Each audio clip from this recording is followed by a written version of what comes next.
Back, friends. It's the fifth and final matchup of the day. Of course, we've got Nocturns taking on West Garfield Park. It'll be the second time that we've seen Nocturns today. But Tanner, first time we've seen West Garfield Park. I mean, they did just play an off-stream game. They took the kids. I believe the map was Villa, and it did end up going to overtime. It was an 8-6 victory for took the kids. And now West Garfield Park, they had a nice little 10-minute break, and they're going into their back-to-back playing against Nocturne, who also has this being their second game of the today. Overall, pretty standard roster. You got Bio, Slip, Snake, Valor, and Rice. And my highlight player today has been Snake. Just because he's been one of those players that have been standing out to me and grabbing my attention, especially on the defensive half as a roamer. He's been putting up some absolute monster numbers, specifically on the entry department, and making sure that his teammates are starting off every round pretty much on the right foot. Now, moving over to the side of Nocturnes, I believe, Connor, they have played today, but there wasn't any evidence that another team showed up. Yeah, they had a 5v none, and it was a quick 7-0. Poor LSR. They had to go up against this team that I called the Oppressive Owls. Nocturnes, that they've looked good, and nobody really has looked quite as good and as consistent as our main man Zeno. Zeno right now, he's kind of topping my list of, hey, which ones of these players do you think could make an impact on an NAL team? Because if you look at the impact he's making on this team, it's absolutely night and day from when he wasn't there last stage to now he's here. Papa P, Poison, has another tool to use in his IGLing of, hey, Zeno go kill. And that's the whole strat. Okay, now West Garfield Park, Tanner, early on we were saying, okay, this team hasn't played too many games, so that's why their stats aren't that great. But now they're getting a few games under their belt, and we know that they look good. I mean, they're a team that's definitely come up and impressed us when they've been showing themselves on broadcast. Obviously, with the hiccup of the overtime loss that they just suffered, there's still some, chinks in the armor, or there's still some problems with what's going on with the team. And they also have a very packed kind of schedule these next couple of days. They have four games in four play days in 2 days. So they got 2 games a day, basically what's going on. So my main critical point for them is just keep it simple, right? Going from game to game to game to game is too many games for you to be able to prepare counter strats for. So just keep it simple, play your game plan, trust your IGL, trust your teammates, and focus on your fundamentals so that way you have the best chance going into each game. And then the second one is kind of specific to Nocturnes. We've seen them when they're playing this dominant attack half, is they like to set the tempo. So be prepared to change your tempo, swap up, be unpredictable, right, and continue to have that back and forth battle, because it's going to be another one of those IGL battles. Is Bio or Poison, going to be able to out IGL the other opponent? Interesting to see. Now, on the side of the Oppressive Owls, Connor, how about Ferocious Fowl? Oh boy. Maybe. But if there was another team like the Fighting Chickens, you wouldn't know who you were referring to. So Belligerent Birds? Get me off this desk. But all you need to know is that sometimes snakes try to eat owls. And sure, Vipers, it's one name that West Garfield Park will go by. That's their nickname, we'll say. And they do have a pretty nasty entry duo in Valor on the more aggressive role swap, as well as Snake. So for Nocturnes, they really are going to have to focus on this early round. It's almost like do or die. Whoever comes in with this man advantage after the first minute and a half is probably going to go away with this round. And what kind of you have to think about is, how are you going to make that adjustment, especially going towards that late round, either your execute or stopping the execute. And what Nocturnes have done against one shot should actually have a lot of parallels because of how Bio likes to play a nice execute intensive siege, where sometimes there's a little bit more structure to this team than we give credit, because sometimes Snake just goes crazy. It makes you want to say, hey, this team's unstructured, but there is a whole backbone, a whole vertebrae, a whole spine, rib cage, bones all over the place for this team to have their structure. Quite the anatomy lesson. Okay, now we need to break down the anatomy. I've learned a lot of anatomy recently. Yes, that's true. Now, we have to find out the anatomy of a map. We need to know where we're going and how it's going to affect the game. Now, we've strayed away from Oregon, it seems, in CL, Tanner. Is Villa the new meta? I think Villa is the new meta, and I think as we go through the map bans here, it's probably going to end up leading towards a Villa, or I would say maybe a Skyscraper being the last two maps. And of course, Villa and Could we? Skyscraper. Oh, I was actually looking forward to it. Almost. Villa, however, this is so just talking about, who wins map bans or whatever. I actually think this actually favors West Garfield Park. This coming back to stage 1 has been one of those maps that they've been consistently dominant in. It's a map that Bio seems to be very clear on how he wants to IGL it and how he wants to play the map. So the fact that he was able to get a map that's one of their comfort picks, I think this is really good for West Garfield Park. That being said, Nocturnes have looked pretty dang good as of recent. Well, with the predictions, are you willing to put your money where your mouth is? I mean, no. No. Talk's a big talk, but he will not walk the walk. Speaking of someone who will not walk the walk. You know what? I will walk the walk. I will walk the walk indeed, because the last time we saw Nocturnes on Villa, it was not that good. At CZ, brave man. The whole crew kind of walked up on him and did him dirty. And now we're going to see Snake. He's very, very comfortable on this map. And overall, West Garfield looked very clean the last time that we saw them on this map, as well as historically for Nocturnes. Last stage to this stage, they have a very high ban percentage on this map. They are not a fan of it. And the very few times that they don't ban it, it ends up getting played, and they haven't looked that good upon it. They don't have the positive results. I'm not a believer in the Nocturnes Villa, but I am prepared to have my socks knocked off. But probably by West Garfield, because they're winning this game. Tanner, do you believe, now it's kind of a moot point because both these teams have already played a game today, and this will be the second game for both of them, but do you believe that some teams thrive off of playing multiple games? Do you also believe that maybe some teams struggle playing multiple different games in a day? We all know that these teams can play, BO3s and whatnot. Yeah, it depends on the format. So normally best of ones don't really bother anyone. However, I will make an asterisk here for Nocturnes. I think the fact that they played, I believe it was 2 or 3 hours ago, and they had to wait in between their games to play their next game is a little bit of not, I won't say unfair, because every team and every player knows that they have to be able to perform at a given notice, but it's kind of it's a little awkward in terms of trying to manage your time. So I'm curious how they would have done that in between the games. Whereas West Garfield, they just took a 10-minute break, they're back into it. That's pretty standard siege for best of 3. So I think everyone's pretty comfortable with it. Well, we just have to find out, because at this point we've got one team that 7-0'd and another team that went the full distance in overtime. But once again, we are going back to Villa to find out the victor of Nocturnes and West Garfield Park.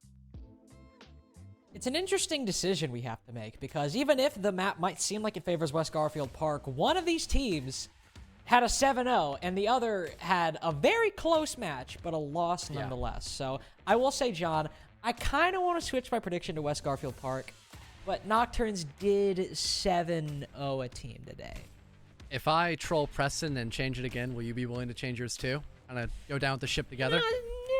I might consider it. You make an argument. Try convince me. Sell me on West Garfield Park. Well, although they change your prediction.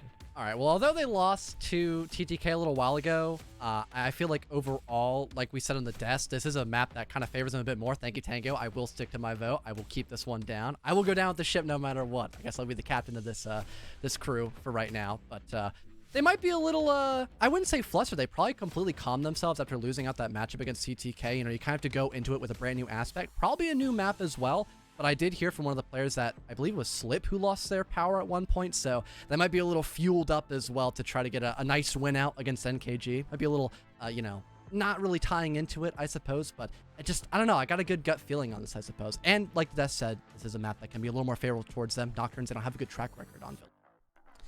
Well, I admire all of those words you just said. But John? Yeah. I think you're wrong. So I'm going to stick with Nocturnes because, 7-0, come on, guys. I know they had some time. They had to cool off a little bit. They had an hour break, but 7-0, come on. We'll be okay. And the one time they lost this in this stage, CZ went nuclear, okay? I think they still got this. I think that Nocturnes will still pull through. But I do think West Garfield Park will still keep it close because they have been a very solid team through stage 1 and 2. And as they said, and as we have said many times already, this map seems to favor them a little bit. Yeah, not going to lie. My persuasion there was pretty bad. I will be the first to admit that. But it's not that your persuasion was bad. I just wasn't going to change my mind no matter what you said. All right, fair enough. Well, you know, at least the trend of one thing is remaining pretty constant. That Finka ban, don't want her in play in the slightest. Same thing kind of goes for Azami. I think we have seen Nocturnes bring her out from time to time, but, you know, she is pretty powerful on this map in particular, especially because how many extensions you can do successfully even without her. I mean, I think a couple times last matchup, we talked about the importance of still keeping 90 control as a defender, keeping skull control as well. Those positions can be greatly strengthened with those key barriers, so better safe than sorry. Same thing applies for Valkyrie as well. It can help enable that roam game by having someone cycle through those cams and gather a lot of information. So overall, these bans seem pretty just when we head into this map on Villa. And Nocturnes especially, they left that Azami up against Rent Free, where they very famously at this point won 7-3 against them on Bank. But every other game they have banned out that Azami. So yes, from time to time they've left it up, but certainly not a very consistent practice for Nocturnes to let that Azami through the ban phase. We also have we have Mira up again, but I doubt we're going to see very much of her. She's been unbanned for 2 maps now, but don't think we'll see the Black Mirrors in play very much. Do see a Warden on round number 1 from West Garfield Park. Valor bringing that MPX, that 1.5, and that deployable shield as well to make use of. And surprise, surprise, unless, well, I was about to say, unless Slothy changes, but he did change. He had the Nook for a second, but he switched back to the Osa. But still, an operator that, you know, we don't see as often as some other ones. We'll see where he decides to play. If he wants to sit outside on Study Balk, use one of those shields and look in that way. Maybe try to push up through 90. Get a nice beachhead once they go through a full clear. A lot of different options you could do with those Talon shields. I feel potentially with that Flora is now available, that could be a dead giveaway if Nocturnes may want to go in for a main take, but seems like everyone's spawned in over near Fountain, so that's probably not going to happen unless they want to waste 30 seconds, you know, rotating, for example, and that's probably not going to be the case. Everyone, or almost everyone, is stacked up on this top floor and beginning to try to clear out that slight extension over near Statuary, and also that Deer side, or that trophy side as well. But I believe Snake has already fallen down, now playing in the first floor, so it's not really going to be all that challenging to deal with this position. It's just, you know, one measly roamer, but they'll probably just go for the fallback, trying to keep things safe to make sure that early entry game is not found by Nocturnes when they try to go for this clear. And they can still play the spots they're playing right now, have Slippery pushed a little bit farther up, trying to take down drones. He might very well find 2 if he plays his cards right. And, well, 2 are found, but that's still 8 drones remaining for Nocturnes, who have been very conservative with their drones so far, not throwing them into any places or driving them in any places where they are easy fodder for a defensive weapon. They are still, or West Garfield Park, are still pushed a little bit farther out, holding red stairs. That means they'll have 1 player down below, as you saw, which is Snake, currently playing out inside of Memorial, to aid the Jaeger on red stairs. But I believe, actually, the Jaeger's already vacated that area, so not really much of a red stairs hold anymore, and now just kind of Snake sitting down below by himself. Not too sure they heard that impact grenade. They might have heard the fallback, though, but Snake is not going to try to contest that position. He'll just move around once again, utilizing that basement floor as a highway, maybe trying to go up those single stairs, perhaps, and working his way in through Asher to go for a potential flank, because as of right now, it seems like there's really no utility, and no one's cycling through cams enough to make sure that they've got that flank on watch, besides maybe Slothy, but he might just be droning in his teammates instead. I'm not quite sure. They still finally realized that red stairs is clear. They were still burning utility despite it being empty for a good portion of the time. Now they're starting to move forward, but they do need to be worried about that back line. As you said, Snake has made his way up to that second floor, but you could see many attackers on Nocturnes all weary and looking over that direction. Xeno looking through the triple panel. Somebody watching the brick doorway as well, but do they have eyes on Astro? Yes, they do! And Snake can't land the shot. Slothy wins that one, but Bio answers back fairly quickly. Contesting 90 a little bit difficult, or a little bit more difficult for Nocturnes to take, unfortunately. To lose that set of nades, and West Garfield Park can very much win this on time. Rice still has 2 smoke canisters remaining, and they have plenty of angles at their disposal with Study Control firmly in the grasp of the defense. Even with those Talon shields, you can still cover very effectively with them.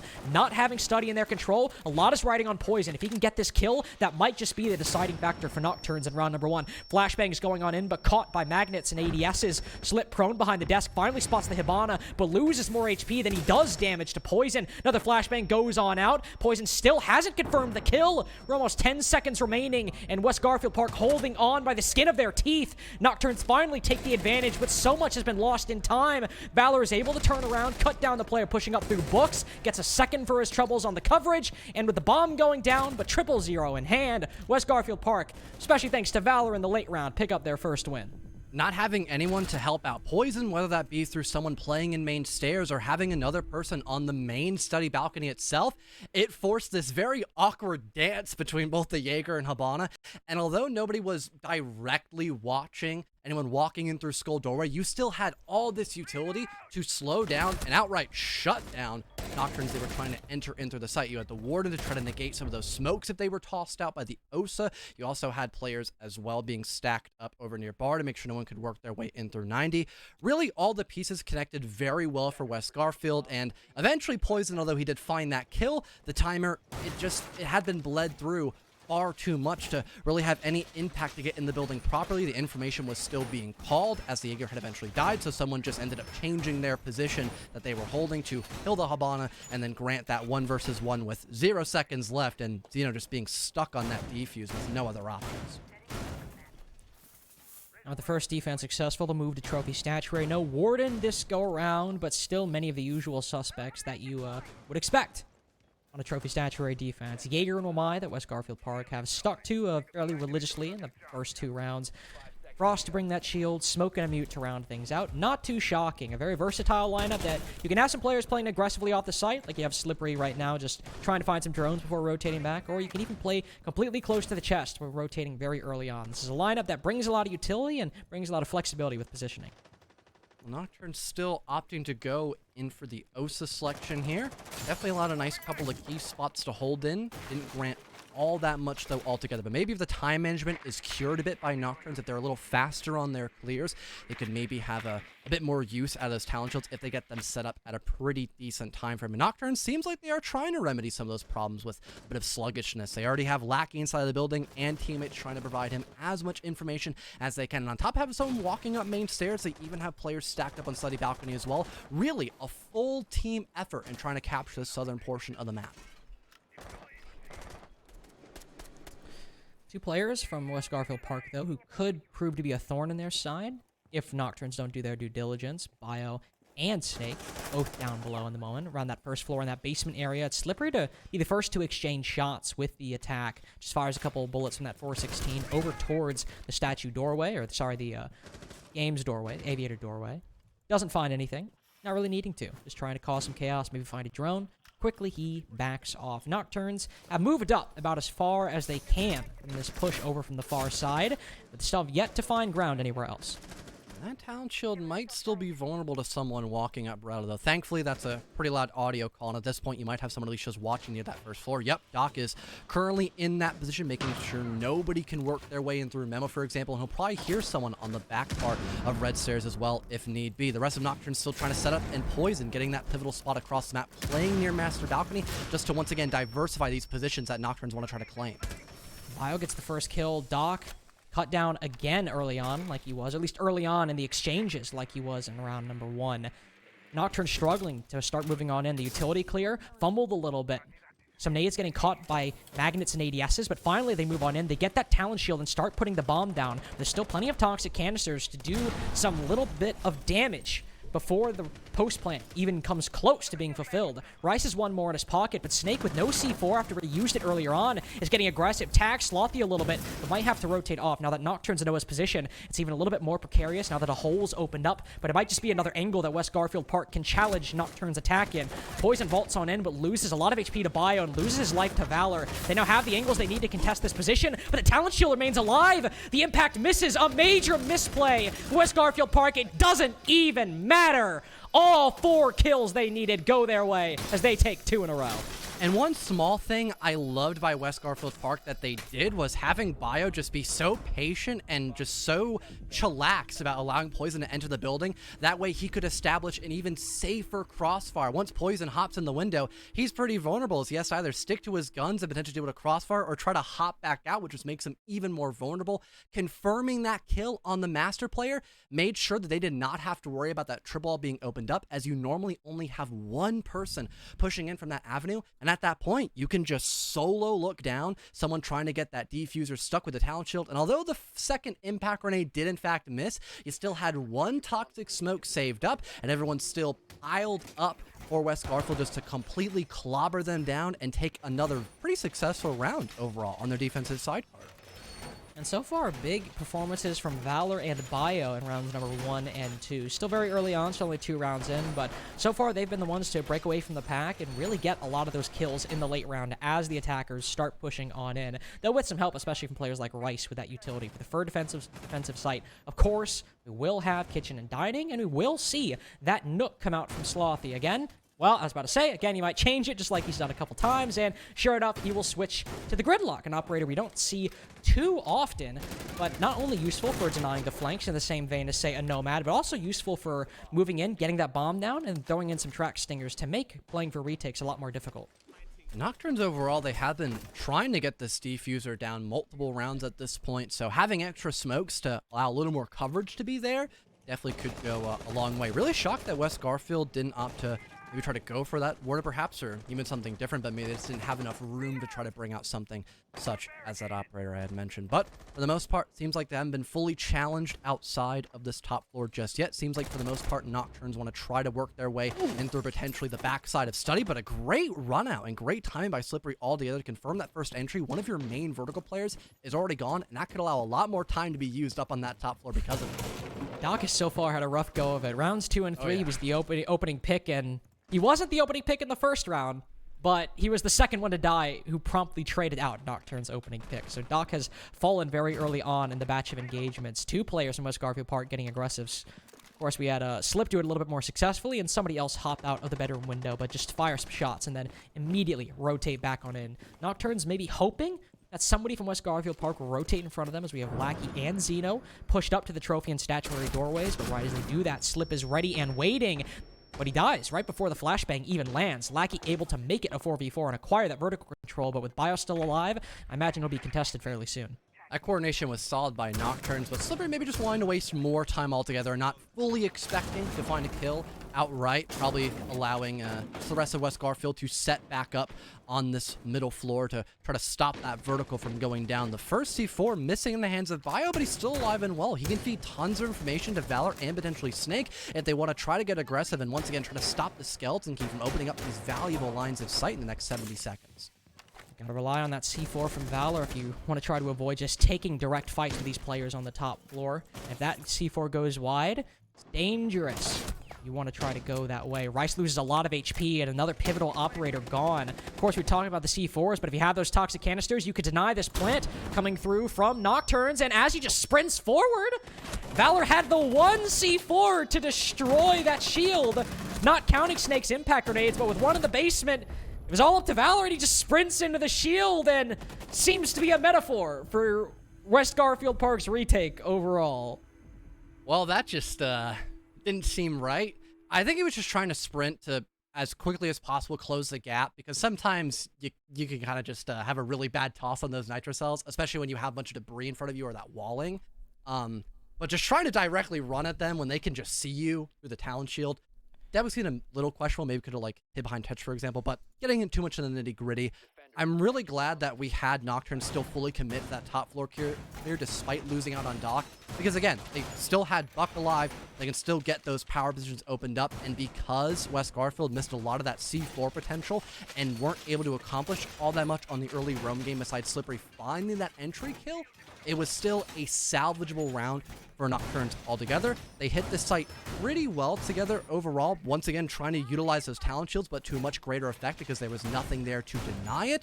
So getting set up for that post-plant position, and then West Garfield just having a really poor retake because they were at that disadvantage, and Nocturnes were already in a pretty pristine condition, again, considering because they were actually able to use those talent shields for once. But on round 4, Carter, we don't have the OSA in play, and I can say that comfortably because I saw that we were on the 2-second timer, so no last-second repicks. I'm safe. I've been jumping the gun a little bit on trying to talk about attackers before the actual repick closes. I'm like, oh, look, a Nook. Oh, never mind. Oh, look, oh, no, never mind. So glad, we can actually get that figured out. But speaking of getting things figured out, even though we don't have that OSA, West Garfield Park likely have figured out Nocturne's game plan at this point on Villa. The attack loves to try to get those plants down, loves trying to get in a position where they can put that bomb down. If West Garfield Park can provide enough obstacles that will burn a lot of time for Nocturnes and force them to go other ways or play into their hand, they might just have a round win. Almost a minute has fully closed away here in round 4, and it seems like that aggression is still the main idea for West Garfield altogether. We had Slippery almost land a couple of pop shots with a wall bang connecting in through living room, but they just barely missed its mark altogether. Finally, that shield gets destroyed at a pretty early time frame, and Lackey still having one more terror drone for another useful spot. Maybe he could actually break the second shield available in this round, but so far, a lot of utility already being used up here by West Garfield Park, but at least they're still able to secure that entry as Snake eliminates Doc once again, having no impact so far in this matchup. Doc has been a spectator this entire game so far for Nocturns. Always either minimizing the man count, or, minimizing any advantage they gained, or creating, or, well, being the one that causes the deficit for Nocturns. Rice still playing aggressively on these main stairs, throws a toxic canister, but Xeno is not daunted in any way, shape, or form by the utility, pushes on up and gets the refrag for Nocturns' man count. And a very pivotal operator taken down. If Doc is important because of those nades, losing those toxic canisters, the main impediment to Nocturns going for that plant, and all they have to worry about is just some potential impact grenades. Really still his positions being held by West Garfield. They haven't really been challenged. This player stacked up near that 90 window is going to really have to do God's work to make sure that this long line of sight cannot be utilized against Nocturns. Snake is the player to get aggressive and try to take down this position, though. But with Xeno watching as well, Nocturns don't have a lot of avenues into sight just yet. They have a lot of these off-site angles covered, and that on-site angle might just have been created. With Valor gone, sure, Xeno is dead, but they have the opening they need to start moving into study, as long as they're wary of the bar position and wary about the skull, but it seems that neither of those positions are fully covered. Bio's able to rotate into bar successfully, or move around there inside successfully, and get 2 kills for his troubles, swinging it back into the favor of West Garfield Park. Snake's still alive in 90. Slippery still alive on maps. Poison makes the long march up Book's hallway, but ends up falling to the 416 and letting West Garfield Park widen the lead even more. And although it was a relatively decent start for Nocturnes, at least in terms of trying to clear out those areas such as main stairs by utilizing their terror drones early on, and also trying to maybe stack up other players, having one guy walk up red stairs to maybe deny that skull and 90 position, having Snake win that 1-for-1, and then still having people stack up near 90, like I had mentioned, still having the sight presence be really strong because he didn't have a lot of nades to play underneath that vertical. It showed a lot of weaknesses that Nocturne showed all the way back in round number 1, with just a lot of areas on the map just not being in their pocket. Again, you have to deal with those long lines of sights and those potential crossfires as well if you only have one half of the map in your pocket when attacking Aviator, and that same thing kind of happened. And I talked about the utility for a brief second. Maybe if Poison had some concussive lifelines that could have helped deal with the 90 player much sooner. We saw Xeno trying to trench his way and close that gap, but still having a player in bar as well that shut Xeno down and basically forced Poison in a pretty difficult spot to try to claw back from. He basically had to hop into the building in a very risky predicament, and eventually he did do that, finding one, but in 1 versus 3, you got to find more than just a single kill, and West Garfield now take a 3rd round off their strong defenses so far. Excellent question from Poison. How does Rice have 7 assists right now? Might just be how effective those toxic canisters have been in the rounds where he's a true support player. Been alive to use them, but he does actually have 7 assists right now, and that is a fairly impressive stat line, to be honest. Maybe on Trophy Statuary, where he was able to use those toxic canisters to good effect, we might see it happen. Another interesting pick as well. No C4 from Slippery. Only 1 in the hands of Snake. And it sadly did not meet its mark when he attempted to use it. But he will retake the position that he played on that previous Trophy Statuary defense. Hey, you know what else, John? You know what else? I don't mean to change subjects. This is a bit of a non sequitur. Slothy, he finally stuck the Nook. Didn't get switched off. Love to see it. Especially when you have that whole basement floor, again, just kind of set up properly to go in, just creep it up a stairwell, perhaps, and maybe doing a lot of damage. That could really go well for Nocturnes, if done correctly, of course. Doc will try to maybe lead the charge over near bathroom, and the rest of the attacking side is clearing up from the eastern portion of the map, trying to drone their way in through laundry room and having Xeno actually in pantry. Slothy's not too far behind, but maybe going a different direction could be a much better idea, since you're going to hear Xeno quite loudly with those footsteps, and yeah, because that Slothy will maybe try to go somewhere else, or at the very least hold a small angle for the time being, as the rest of Nocturnes are still trying to set up. And good thing that Slothy hasn't jumped the gun just yet, because Bio's currently holding that back stairs right now. But now he's starting to push up, and we'll have to see if they've done their drone work. Both Bio and Slothy weary of somebody pushing up these stairs, but Bio, he gives it up. He's focused on living room instead, and somebody, just barely falls off that angle. It's Doc, who, maybe for the best, hasn't had the best time in the early rounds so far, but it's Lackey and Slothy the first to fall. Xeno gets 1, and Doc finally gets a kill as well, and the lead gained by West Garfield Park. The opening kill achieved. very quickly answered back by Nocturns. Overall, great collapse in that first floor. So although a little bit of life was in fact lost, you still have enough importance on the round. You're not at a complete deficit either. Nocturnes immediately trying to reposition so they can try to utilize these next 70 seconds properly. I believe Doc still might be on that first floor, so it's not a complete top 4 commitment here, but a good majority of those eggs are being put in this basket. Poison trying to jump the gun, but he'll immediately fall back as he does not want to put this equalized position in a deficit for his team. Doc with the push-up Astro Stairs could be the X factor that Nocturnes need. They need to be careful of Rice. He's got those 3 toxic canisters, and while he's throwing them over towards Bathroom, can turn his attention to Astro if he needs to take a gunfight there. With that shotgun as well, the F2 might be a great gun, but one pump from the shotgun might be the end of him, depending on how close Rice can get to that position. You can see him watching it right now. Knows that there is 2 players, or 1 to 2 outside Bathroom. That Astro Stairs player, that could be what loses West Garfield Park the game. He'll pull back right now. There's only 25 seconds left, but rotates right in front of Poison. That last toxic canister now gone in a key position in the hands of Nocturnes. But Bio has the angle he needs, but he's traded out by Poison.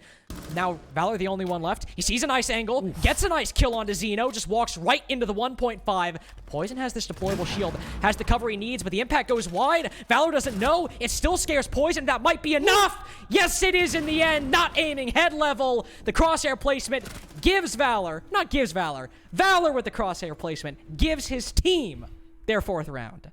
And again, the small adjustments there with the util as well was fantastic for Valor. Although it did miss, it at least shocked Poison enough where he's expecting another impact to follow soon, and he'll be in a very difficult spot trying to win a 1v1 when he has his side turn and he still has his fingers typing away on that keyboard in the midst of that case. So good attempt by Poison to try to win that 1 versus 1, but Valor altogether was just in a better spot to begin with. So far, these defensive holds have been quite remarkable for West Garfield Park, and really the only round they lost was more or less because of themselves. They just weren't able to quickly reposition to stop that defuse from going down near Laundry Doorway. They had all the right piece of utility. They just weren't close enough to actually break the gap and, once again, stop that Osa shield from being a major threat. But speaking of that side of Dining Room, we'll have it reattempted once again by West Garfield, and a slightly different composition is being brought up as well to maybe try to stop that Laundry presence from being too difficult for them when we get towards the latter end of that round.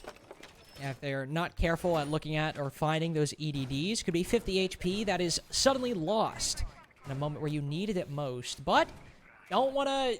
Actually, I'm just going to wait a couple seconds. Good call.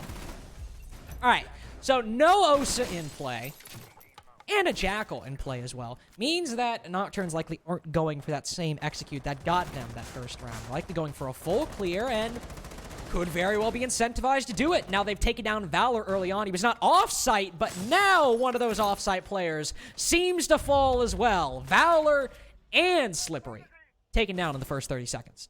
Yeah, probably some of the fastest kills we've seen gone down at least all day today.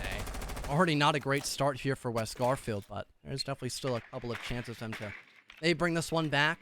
Nocturnes, though, probably not going to allow this round to slip past their fingertips. They are still remaining quite patient despite losing on, or at least gaining those first 2 kills. They've made a lot of good map control, but they're not immediately hopping on into this site. They're still trying to stick as a team and once again just play for those numbers, which they did incredibly well last time Dining Room was in play, so I can imagine they're just going to try to replicate that once again, since, well, again, they're already at that 5-on-3, but it does change slightly to a 4-on-3. Rice gets a very nice shot onto Doc with that diffuser in hand. Might be in the hands of West Garfield Park if they can keep an eye on it, but still might be reclaimable by Nocturnes as it's on the same floor as many of their attack is. Snake with that vertical control as well. Could be a thorn in their side. I was with him, but he'll drop down into Laundry, rotate back to site, help Rice, who up until this point has been a little lonely downstairs inside of Kitchen and Dining, feeling some lifelines as well. He'll be happy for the support as Xeno just walks in behind him. That was a Yana clone, not the actual Yana. That would have been a very awkward engagement had it been, but he does have intel on Rice's position. Now Rice will fall as he was already a little bit closer to death than the rest of his team. Nocturnes can recover the diffuser as well, and Poison even adding a little bit of a lurk into the mix. Moving up onto those kitchen stairs, looking in, seeing if he can get an angle into the site. Not finding anybody just yet. Bio might be able to catch them off guard as well as he watches Xeno walk right in front of him. Drops diffuser Memorial, but Poison, biding his time, waiting patiently, gets the second to last kill, the penultimate, if you will. As the second one comes through in the late round, Nocturnes get their second round, but still, what was very dominantly a West Garfield Park half. Yeah, altogether a 4-2 split is definitely not too bad. Only losing out on those tertiary site selections is Definitely not too upsetting for West Garfield Park, but that's why they're playing a bit more lackadaisical at the beginning of round number 6. They just didn't mind all that much. They didn't get a 5-1 split. But altogether, Nocturns, again, I mentioned this during the middle of the round. I'm glad they didn't jump the gun and that they still tried to diversify where they were trying to pick apart those last couple of defenders. If we had everyone just slowly go in single file line, for example, in through living room, that could have been a very different round, especially with those small hero plays being made by Rice and also Bio, for example. But having people like Poison hold those key cutoff angles immediately shuts down Bio before he can find another kill in that round, and it puts us in a 1vx favoring Nocturns, and they quickly eradicate that last defender. So at least there is a small glimmer of hope, especially if they can play well on their defenses. But again, not a bad half really overall for either team, I would say. No, not at all, but I think part of that will be answered by how effective Nocturne's defenses are, because overall, it was very, very much West Garfield Park winning that half, and Nocturne's not able to find much in ways of openings. They got it a couple times on Kitchen from 2 different ways, but all the other sites, it very much seemed like West Garfield Park a lot of the time, save for maybe one outlier here or there. But if Nocturnes can get a couple good defensive rounds on the board, it'll just be a defender-sided Villa, and not at all Nocturnes dropping the ball. Starting out in Aviator Games, there are a couple defenders off the site, 3 in fact, that could prove easy pickings for West Garfield Park if they can play their cards right, but right now they are almost entirely focused on main stairs. Not having any ADSs or magnets, for example, they still have a lot of stall potential, a couple of shields placed around the map, and also having those Goyo Vulcans as well, which we all know they can burn about 20 seconds apiece. So having them stacked up in power spots could really go a long way. We did see 2 over near Skull Doorway. So if this roam game can thrive and still be able to fall back at a good portion in the round, that could definitely allow for a lot of anchor games to be quite strong. But Snake just is not having any of it. He walks up main and finds 2 in this round off the rip. What an impressive play. Slippery may fall, and there is an equalization almost immediately. But still, how does he get away with that? Very, very dangerous as he walks right into the line of sight of that pump shotgun, but he's able to catch him off guard. The pre-fire lands. Risky read, but a good one in the end. 3v3 as Lackey off-site helps and compounds the efforts by Slothy inside of the site, but 2 defenders now on low HP, bloodied by that effort, bloodied by that push-up main stairs by West Garfield Park, but they have weathered the storm for the moment. They've retreated back into the site in West Garfield Park. They have the control, but need to do a lot of work to supplement it. Snake moving down below. Thought for a second Bio might be there to help him too, creating some vertical sight lines with that skeleton key, but I just play up in near 90. Same thing that we saw for Nocturnes. This was a pretty important spot they needed to remove, but because Poison couldn't be all that much help to the Iona, it just wasn't meant to be altogether for Nocturnes in that attacking round. This time West Garfield will reattempt the exact same thing, and they might have a little more success because Bio has 3 stuns, and Rice might be a little more aware of that spot being pretty important this next minute. And with the nade still in pocket, Snake is able to get his 3rd kill of the round. Slothy cut down behind the bar. Doc, he might have 90 control, but he might find himself more trapped in this position than actually holding it. With somebody on the rappel and presence over by Books, flashbangs now going on in. Not much he can do to contest. A lot on Lackey at the moment. Push back and retake Skull Doorway. Snake is watching, but both players on this engagement on low HP, but nobody even pushes. They let the bomb go down and now play the retake. Snakey might activate his gadget, but Lackey's in the middle of a C4 toss as well. Gives the 4K to Snake. West Garfield Park take their first attack, despite some losses after their first 2 kills. And overall, going back to that 90 play, that was the major difference between when Nocturnes tried clearing out that spot and also what we just saw by West Garfield. The fact that Bio had boatloads of utility, all 3 flash grenades to fully blind Doc, and they didn't even try to challenge him. You mentioned the fact that we can just have him hold that cutoff angle in 90 window and you only have to worry about the Skull Doorway presence. That's exactly what happened. Everyone just walked in the bar knowing it was free, and they just went for the defuse. They've got the man advantage in a post plant. Really, what more could you ask for in that position? And also another major thing that was very different was the fact that West Garfield Park still had a player in bar, so they couldn't just walk into sight for free, essentially, if they did clear out that 90 player, essentially. But overall, the coordination in that round was still spot on for West Garfield. And also the grenade play, too. We did see the Nook eventually working their way back down on the first floor. Snake just had so much impact on that round, finding so many openings for his teammates. And if not for finding that grenade kill and the only anchor, that might have been a much slower execute altogether for West Garfield Park. Definitely Snake's game, and if he's able to be as effective on that Nook as he was in round 1, this could be a well, fairly easy pickings for West Garfield Park if he's going to be that effective or even half as effective in the early round. If he's just able to, remember that play Gasher did in round 15 of the last game? Just able to go in, get one pick, then immediately back off. That'll be more than enough for West Garfield Park to at least play these man advantages and have a fighting chance at winning the round and getting closer to match point. Trophy statuary as well. Zeno playing in Aviator Games off the site might be the player that if he wants to, Snake could contend with. He's all the way across the map right now. It's Slippery and Rice who have taken the task of clearing out this southern part of the map. Well, Slip has already detected someone near AV / that map position, that being Lackey. He does have a little bit of backup like Doc as well, and I think we did just catch someone at least close near 90. That first Razor Bloom going off, indicating someone's probably inside of Study now. No one's here to make that first initiative just yet, except maybe Slippery now holding that pixel angle. Spots the arm of one, but just cannot connect the shots in time. Eventually, they're bound to try to clear out Lackey. He'll get aggressive, but it's quickly shut down by Slip. But the second Razor Bloom connects onto someone. Snake is now dead. It connects onto Snake of all operators. I have to say, of all the engagements we've seen, I did not expect Snake to be the one to die to a Razor Bloom, but it doesn't really matter much in the end. He might not have had the impact I was hoping he would have or predicted he might have in the early round, but West Garfield Park still come away the victor. Zeno and Lackey, both in Aviator Games, cleared out very quickly. Poison spotted playing aggressively outside of Trophy as well. You'll retreat back in fairly quickly, not wanting to overplay his hand. West Garfield Park, they have the advantage. Plenty of time to clear out these remaining on-site positions as well. Slothy getting ready to maybe have someone rotate over and master Poison, somehow getting away with that engagement, just barely alive on 5 health. That will tip things down into a complete 50-50 standoff, and besides that, the rotates, like I had just mentioned for a brief second, they have got to have him by West Garfield, and I think finally Bio might be the first person to step up in that department. And moving over to maybe that bore window, maybe trying to get it on that Astro Repel as well. Just give the attack a new angle to work with.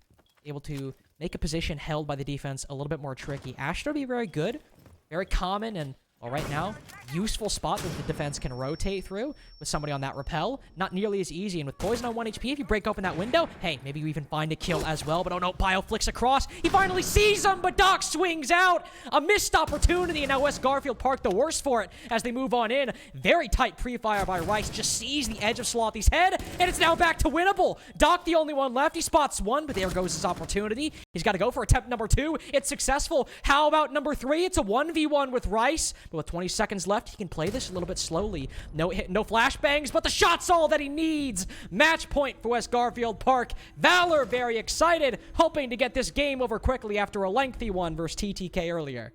And although Poison was still able to win that first engagement with the SMG-11 still being so low in HP, it really was only a matter of time before he eventually got confirmed as a kill, swinging back that advantage, or at least swinging back an even position, because Bio couldn't really do all that much in the repel as he was a little slow on that realization that, hey, I'm looking at a player's body, I should probably try to kill him. But you know what?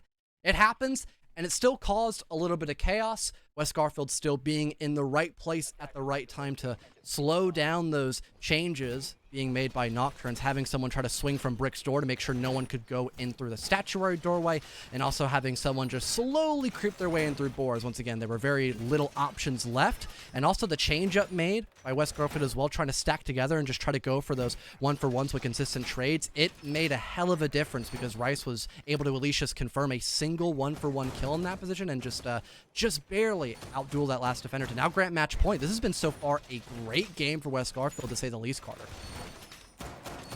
We were wondering if maybe this was just a defender-sided Villa. Maybe Nocturnes had some gas left in the tank, but they've still been struggling a little bit to get these rounds, even though if you look at their stat line, of course, stats aren't everything, but still a lot of people putting in the work. Poison, Lackey, even 6-6, same with Slothy. Worst performer is Doc, who's 4-8, and I mean, let's be honest, a lot of those deaths were on the attack, and a lot of that lack of impact was on the attack. West Garfield Park, this is very much just a game of them outplaying, them having the better day, and just able to make more of the performances on their roster, I suppose. Another trophy statuary defense, and hopefully this time, John, we'll see a little bit more impact from Snake, and maybe we'll have a little bit more luck with those Razor Blooms. Yeah, not dying against Lackey once again, or whoever's opting to play Thorn this time around. That could be pretty nice for Snake, to say the least. Poison being able to notice there's a Flores on the board. Wondering if he'll be able to detect Snake, as he's not too far behind as well. He might opt to either walk up red stairs, go for some grenade tosses, or maybe go over towards Astro at some given moment as well. Only a minute has been burned off, though. Still all the time in the world for West Garfield to set up these attacks. And with Snake not having to worry about the Razor Blooms, he kills somebody. Frankly enough, it is the Thorn player of Lackey, so I guess revenge is best served cold, I suppose. Yeah, he fully completes the arc on that one. Not only takes down the Razor Bloom, but the very player who placed them last round. Good kill by him, but there's still one more. Job is not finished. Time to dial in. Don't get too cocky. That's exactly what Snake might do. He swings the angle, but they didn't know about poison. One click of his mouse, and there goes Snake, the very player who got the opening pick. Bio trying to make up for lost ground down below, finds the wall ripped open next to him as Poison getting aggressive on Brown Stairs. Zeno going for a retake as well. They're trying to nip this attack in the bud, snuff out the flame down inside of Kitchen. Slippery's not done yet. Bio might be trapped down below, but West Garfield Park are trying to make it happen on the top floor. Things still going mainly Nocturne's way, though, as the lead isn't as wide as they would like. But it's a 3v2, but what is this, John? Slipper's just inside of the site. Doesn't have control of the diffuser, but the C4 is detonating around him. He's found himself trapped inside of the defender's own home. As they wait to play for the retake, he'll start moving into Astro. Poison's close on those stairs, but he retreats back at the exact right time, not giving up the angle fully to Slippery just yet. He'll make his way back into Astro. Ooh, excellent shot by Bio. A 2v2 now. Slothy falls too. It's just Poison left down below, and Bio's watching it.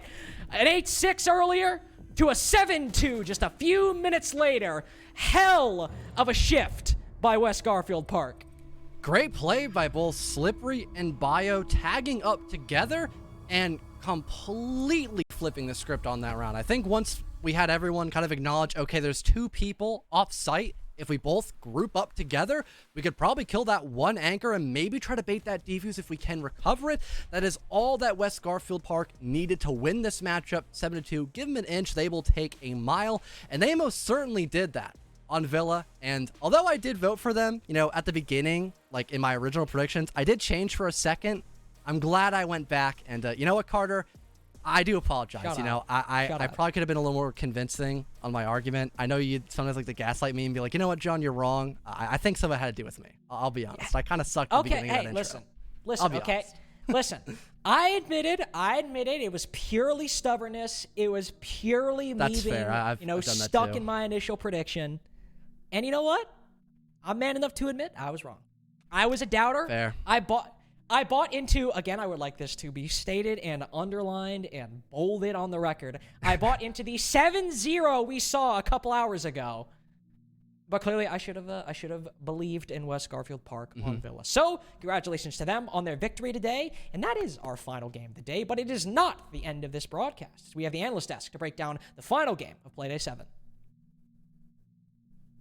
Sometimes games just don't go the way you expect them, and in the best way possible. Forceful. This matchup was one of those, and I don't mean that we couldn't foresee West Garfield winning. West Garfield's good.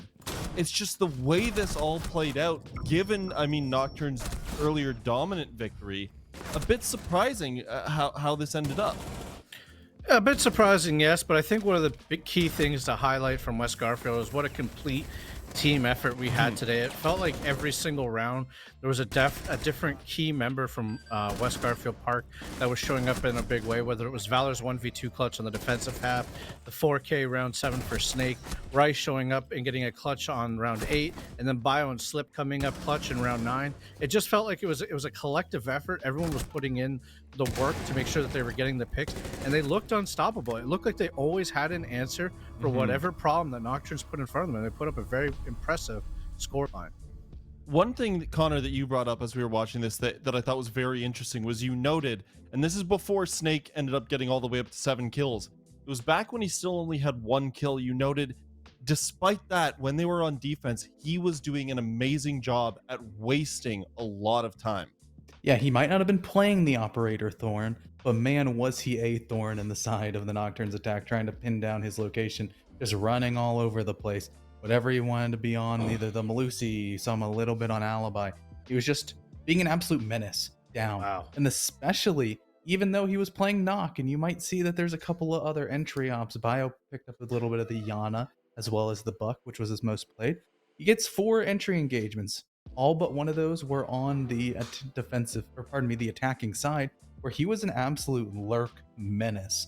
it was the entire team of Bio, Valor, Slippery, and Rice. They were going towards the bomb site. They were taking map control. And then Snake, he was enabled by his team. Some of the drones would go his way, as well as him just putting on that cloaking device and crouch walking at people aggressively. And overall, it seems like Nocturnes just couldn't get a pickup on his exact location, as well as kind of the phantom forces on both directions from Bio as well as Slippery getting in there, getting aggressive. And then Slippery, or pardon me, and then or Snake just hitting the back, and it's just here, there, everywhere. Hard to really pin down. Yeah, and I really felt like Biologic, like we always like talk about how, you know, maybe he's not up to stuff. He had one of the like best performances I've ever seen from him. Yeah. Every kill he had was an impact kill, whether that be taking advantage of Snake wasting time in round 1 off on the end, and Snake ended up, he did waste time, but he died. Bio got a pick back right away, and whether or not it was that 2v3 or 2v4 at the end there, it's just like every pick Bio was showing up, and I think that's why you saw such a high rating. Well, it's actually Bio who will be asking some questions too. Old Reliable, we're used to it. Bio, we are here once again, but it's a little bit different this time. Normally I'm asking you to talk up your teammates and what an amazing job they've done, but it's time to talk about yourself because you had an incredible game today. Versus like TTK, you guys didn't see it off stream, but like I played like terrible. I think we had like 14 rounds. I got like 3 or 2 kills, and like I was like, yo, that game's on me, boys. Like y'all played amazing. Like I got y'all like this game, and like I just have to go crazy for the boys. Well, another thing I noticed, one other player on your team. So I will get you to take a moment to talk about someone else. Rice had 5 kills, and I swear all 5 of them were absolutely crucial kills. It just seemed like anytime there was like just this clutch kill to be made, it was Rice. No, yeah, like I think like we're just a great team. Like Rice is a phenomenal like hard breach player. I know a lot of players don't want to play hard breach because they think it's boring and stuff, but hard breach is like having a good support player that actually embraces the role that can make or break your team, and you need that. You see that in Pro League, and like where you see like the best player on FaZe, right, is Souls. Like that guy, like you don't see him trying to say, oh, I want to play Yan, I want to get more kills. Like no, he just does it on hard breach, and Rice is like the same way. I agree. I prefer to play support as well. Maybe that's because I can't get any kills, but you know, I just like to think that I bring something. But finally, one thing I gotta ask is obviously having that super long game against TTK, unfortunately not getting the win in overtime. When you have to quickly switch gears to another game, does that help you because you're in momentum, or do you find any difficulty switching gears? Not me. You probably have to ask like my team, because like I've been doing this for a while, so I'm used to like just playing, waiting for another games. I mean, I prefer best of threes because like I'm always like shaky the first time. It's like if I can get into that like that rhythm. But I think for me it was just like getting warm and like getting set, and then just staying like focused. Well, I mean, earlier today we were saying, look out, it's Nocturnes again, but now I guess you flipped the script, and now we have to start talking about you guys as West Garfield Park, soon to be, you know, Vipers, but we'll talk about that later. Congratulations again on your win. Yeah, thank you. I love you, Have a good Cookies. one. Wait. Did Cookies vote for him this time? This is the third week in a row, third Playday in a row that Cookies did not vote for him, and he still said he loved him. There it is, every time without fail. Every time without fail. Oh boy. Cookies Okay, down there. so as I was saying to Bio there, guys, we keep having to change our script. Every week it feels like, oh, there's a new dog in town. It was Rent Free. Who else was it? Then we moved on TTK. One Shot. Now we're off of them, and then we were on to Nocturnes. Well, we're off of Nocturnes, and now we're on to West Garfield Park.